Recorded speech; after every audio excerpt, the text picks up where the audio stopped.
Alright, I'm Ray Bartlett, and I'm here because Weeder fan ran out of razors. So I'm joining in with my collection. This is one of my favorite. It's the first antique I got. It was severely rusted when I got it, but now it's a very fine looking razor. It's approximately 130 years old. It's a, let's see, it's a J. Stevens and Sons, England. I'm assuming the England means Sheffield steel. That's an assumption. It's got some nice kind of decorative marks in it. The blade says, you might not be able to read that very well, but it says the Damascus True Renia. I tried to get some research on what that means, but basically means it's one of the higher end steels that they had at the time. This one is a true full hollow. Let's see. Full hollow, and it's a double grind.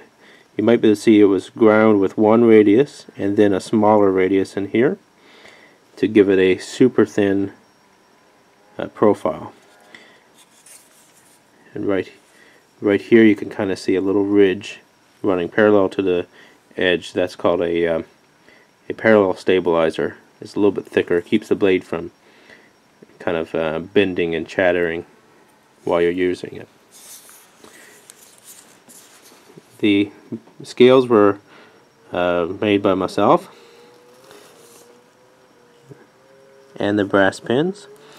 The wood here is American walnut that I got from my wife's grandfather.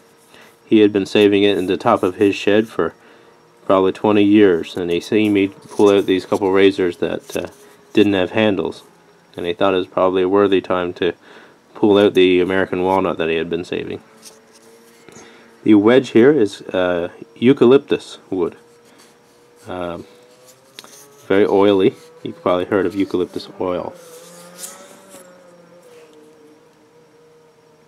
The neat feature about this razor is the jimping on the spine of the handle and on the inside of the handle.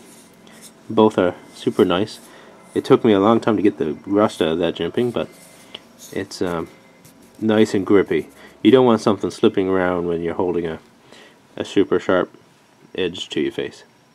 You can see here a little bit of right in here, some black dots.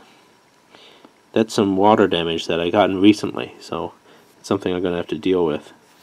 Got to be very careful with these very old tools and razors, because it's just high carbon steel, not like the stainless steels they use today. And so you got to keep them oiled all the time, especially something like a razor that you're using every day in water. So I hope you like the razor. It's one of my favorites.